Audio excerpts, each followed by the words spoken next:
Muito boa tarde para você ligado, este é o Parada pra Copa na TV. Você aí no básico curtindo ao vivo, agora são 3 horas e 36 minutos e também você que curte através do nosso streaming, muito boa tarde. Parada pra Copa de hoje está recebendo Amanda Reinert e Matheus Melo. Muito boa tarde, pessoal. Boa tarde Amanda, boa tarde Matheus, boa tarde a todos que estão assistindo o Parada pra Copa. Satisfação estar aqui com vocês. Vamos projetar essas quartas de final. A Amanda Reinert já está criando, assim como eu, raízes nesse programa, Amanda. Como é que tá, tudo bem? Tudo bem, boa tarde aos dois Matheus hoje, né? E a todo mundo que está assistindo. Tá certo, a gente vai começar hoje vamos dizer uma análise, quase que uma profecia para as quartas de final, que eu sei que o pessoal aqui é bom. Vamos lá. Primeiro confronto das quartas de final. O jogo de amanhã à tarde, né? O jogo entre primeiro jogo, 1 hora. França e Alemanha. Tá aí as duas bandeiras, a bandeira francesa e a bandeira alemã. Amanda Reinert, e o teu palpite para esse jogo, com a tua análise? Eu acredito que a Alemanha vai levar essa. Contra a Nigéria, ela se apertou. Todo mundo acreditava que ela era a franco favorita para conseguir o título, que ninguém ia conseguir desbancar. A Nigéria deu uma apertada, levou o jogo para as prorrogações. O goleiro da Alemanha de 2002 deu uma declaração dizendo que a França tem um meio de campo muito fraco, que a Alemanha vai levar o jogo fácil, mas o goleiro atual da Alemanha, o Neuer, ele disse que está estudando, ele não quer que a decisão vá para os pênaltis, mas ele está estudando cada jogador, cada cobrança, para chegar bem preparado, e eu acho que a Alemanha leva essa. E aí, Matheus, o que tu acha dessa declaração também do Oliver Kahn? Olha, eu acho que o Oliver Kahn, ele fala demais e na final de 2002 acho que deu para ter uma ideia do quanto ele fala e do pouco que ele fez. Na verdade, ele fez muito durante a carreira, né? Foi um excelente goleiro, mas na hora decisiva ele levou o período do Roberto Carlos, ele levou 2 do Ronaldo, então eu acho que ele tem que ficar um pouco mais na dele, né? Talvez calado ele seja um poeta. Eu acho que a diferença da França e que a França pode levar vantagem com relação à Alemanha é justamente um centroavante em boa fase, que é o que a Alemanha não tem.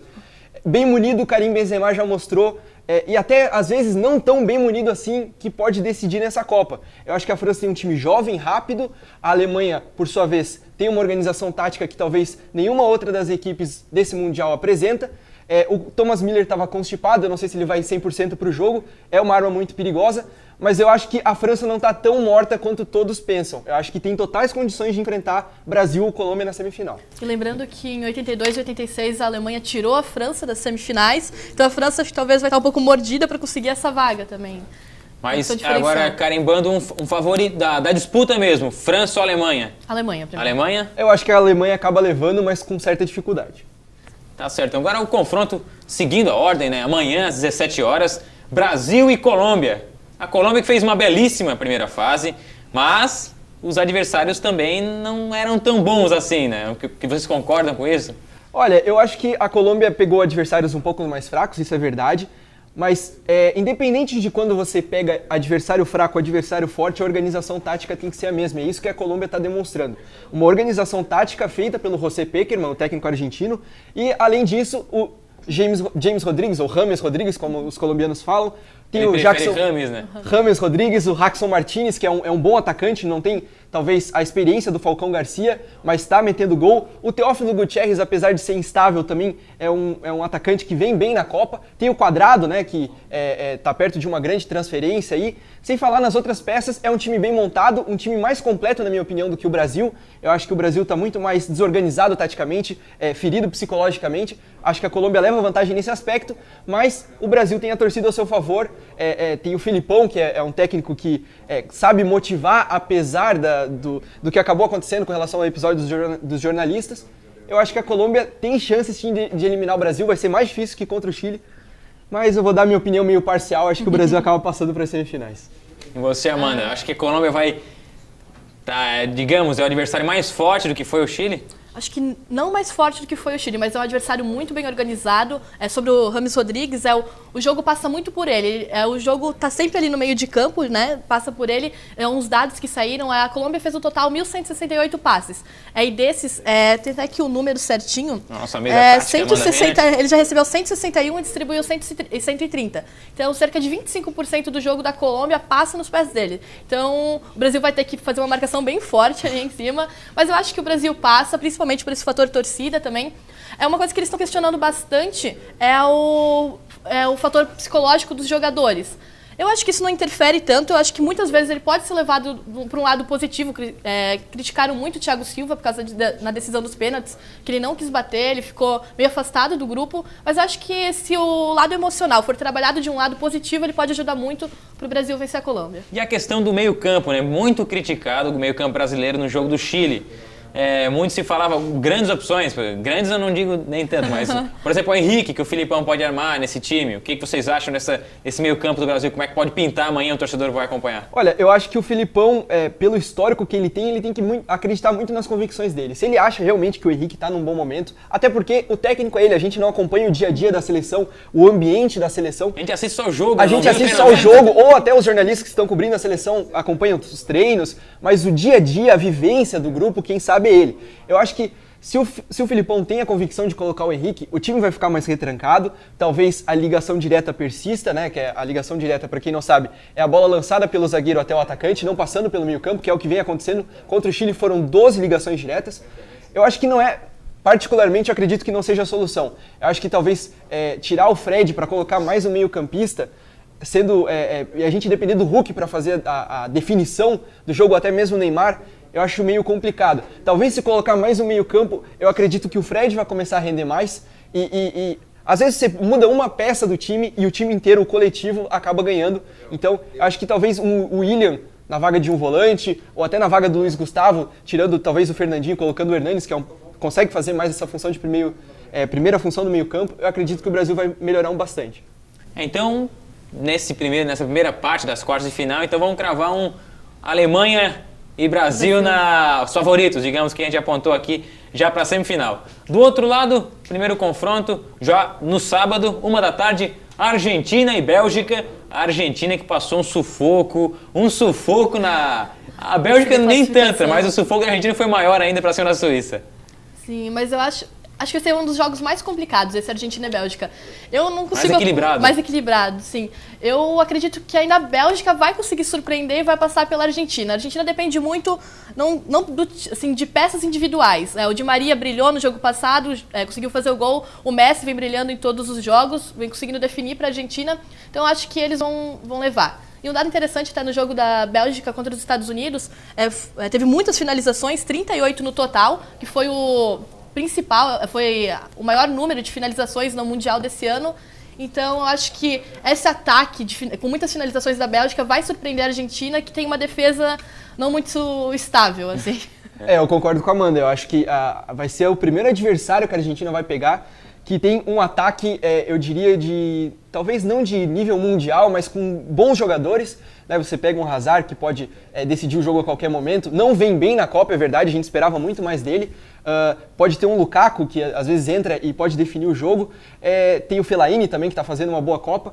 A zaga da Argentina é ruim.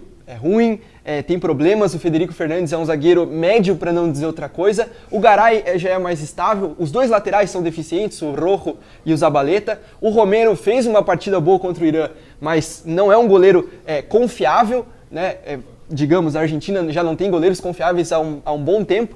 Eu acredito que a Bélgica vai complicar, mas quando se trata de Lionel Messi, um craque como Lionel Messi... Um cara que pode decidir numa bola. E vem decidindo em todos os jogos, eu acredito, pelo retrospecto do Messi nessa Copa, né, que ele está desequilibrando, eu acredito que a Argentina passa. Mas se não tiver o lampejo do Messi, se o Di Maria não tiver num bom dia, o Higuaín eu nem falo porque o Higuaín está fazendo uma Copa aquém do esperado, mas... Se os jogadores, os craques da Argentina... O Higuaín tá para a Argentina como o Fred tá para o Brasil? Eu acredito que sim, só que no caso do Higuaín, ele tem dois jogadores que fizeram... O Messi ele não fez uma ótima temporada, mas é o melhor jogador do mundo, tirando essa vez agora que o Cristiano Ronaldo foi escolhido algumas vezes antes. Então é um jogador que está mais amadurecido, já tem uma experiência muito além do Neymar. E com relação ao Di Maria e comparar com o Oscar, eu acho, com todo respeito ao Oscar, é um jogador que eu gosto muito, mas o Di Maria está num outro nível. Talvez o Oscar chegue nesse nível. Tem mais experiência também internacional. Exatamente. Né? Então, teoricamente, o Higuaín está mais munido do que o Fred. Agora, se a gente pensar que a Argentina não tem um armador, um engante, como eles gostam de falar, um meia que cadencia, como é o D'Alessandro, ou como é o próprio Dario Conca, que joga no Fluminense, esses dois jogadores fora da Copa, isso pode atrapalhar o Higuaín também, mas eu acredito na Argentina. Então, Argentina e Bélgica. Aí teve uma opinião diferente. Agora, Holanda e Costa Rica, eu particularmente estou torcendo para Costa Rica. Tem a Andira Vargas Ling, que mora na Costa Rica e manda material sempre lá das ruas da Costa Rica. Manda um abraço para ela que está curtindo a transmissão agora ao vivo. Agora, Holanda, será que a Costa Rica pode aprontar para cima da Holanda? Olha, eu acredito que esse, na verdade, seja o duelo mais imprevisível da Copa. Se a Costa Rica mostrar o que ela mostrou na primeira fase, talvez, porque tem um goleiro muito competente, uma zaga bem montada, 2 volantes que sabem trabalhar bem a bola, um Bryan Ruiz inspirado, talvez no melhor momento da carreira dele, um Campbell que decidiu, né, a gente até transmitiu, eu e o Matheus Boaventura, a gente transmitiu o jogo entre Olympiacos e Manchester United, que ele acabou com o jogo, foi o melhor jogador da partida. Eu acho que se ele tiver um momento de craque que ele teve, como nesse jogo Olympiacos e Manchester United, com certeza acho que a Costa Rica tem chance sim de eliminar a Holanda. Só que a Holanda tem 3 jogadores que a Costa Rica não tem, e isso pode ser um diferencial para a equipe holandesa, que são o Sneijder, o Van Persie e o Robben. Amanda, e aí? A Holanda teve um jogo meio conturbado nessa primeira fase, que foi contra a Austrália, né? Chegou a empatar o jogo, um jogo complicado. Será que essa Costa Rica pode complicar mesmo? Você aposta em quem para esse jogo? Acho que pode surpreender, mas acho muito difícil. Acho que a Holanda vai acabar vencendo o jogo. É o jogo entre a melhor defesa, que a Costa Rica tomou 2 gols junto com a Bélgica no campeonato, contra o melhor ataque, que é a Holanda, que fez 12 gols durante o Mundial.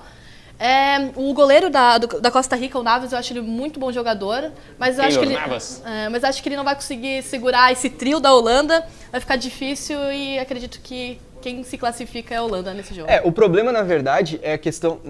nas oitavas de final já foi Holanda e México, o México, então, com a melhor defesa, e a Holanda acabou com o melhor ataque, surpreendendo e passando.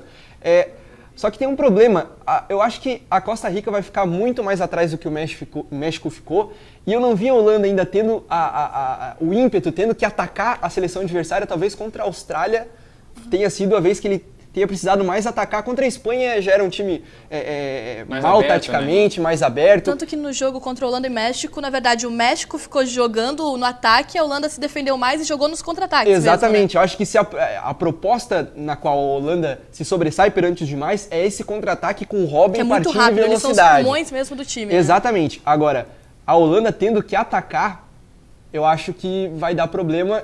Eu acho que a Holanda vai acabar passando. Eu prefiro que a Costa Rica passe. Estou abrindo minha opinião aqui.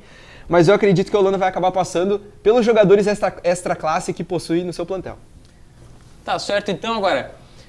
Então, a gente fazendo uma recapitular. Então, Brasil, favorito, Brasil e Alemanha. Do outro lado ficou meio quebrada a opinião aqui, Bélgica e Argentina. Nesse aqui, então, Holanda... Só que a gente queria muito que fosse Costa Rica, né? A gente queria muito que a Costa Rica passasse. Mas só lembrando que a Costa Rica está fazendo a melhor campanha da história. A primeira vez que uma equipe centro-americana, uma seleção da América Central, está na fase final. Então, uma baita campanha da Costa Rica. Em 1990, na Copa da Itália, eles passaram para as oitavas e agora estão conseguindo chegar às quartas. Acho que Cuba, em 1934, também passou, se eu não estou enganado. Só que era um sistema totalmente diferente. Menos seleções. Menos seleções e tudo mais. E Cuba, acho que não tinha eliminatórias na época, então acabou sendo convidada. Era um sistema totalmente diferente.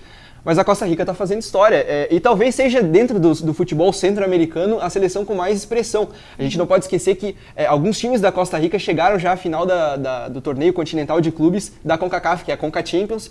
Inclusive, em 2005, quando São Paulo foi para o Mundial Interclubes, o Deportivo Saprissa, maior time da Costa Rica, estava lá, acabou não indo bem. Mas a Costa Rica já teve bons jogadores no futebol europeu, como o Pablo Anchope, que talvez seja o maior ídolo da história deles. Anchope, né? Claro. É um futebol expressivo, talvez não tanto quanto o México, quanto outras seleções da CONCACAF, mas sempre demonstra um futebol entrosado e com um bom nível técnico. Tá certo, muito bacana, obrigado Amanda. Obrigada Matheus, obrigada a outro Matheus, né? E a todo mundo que está assistindo. Valeu Matheus, parceria bacana, o Matheus que é aluno de mestrado aqui da UFSC, sempre um prazer aqui contar com a tua presença. Não, eu que agradeço, Amanda, Matheus, obrigado a quem está assistindo a gente, é um prazer enorme estar aqui com vocês. Tá certo.